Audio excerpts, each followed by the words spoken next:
Hey everybody, one last video message to wrap up the semester. Just want to say I hope everyone is safe. Um, Hang in there, everybody. We're in this together. The only way we're going to get through this is by, washing our hands, social distancing, stay home to stop the spread. I hope everyone's staying safe, please.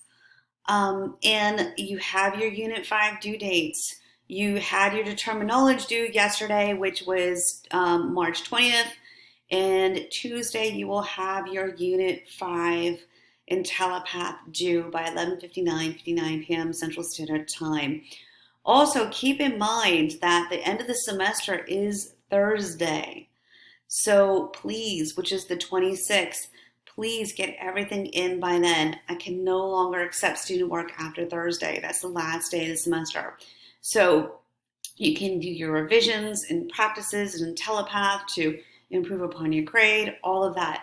And if you have not turned in Unit 2 discussion board or Unit 2 discussion board or Unit 4 discussion board, please get those in by the 26th.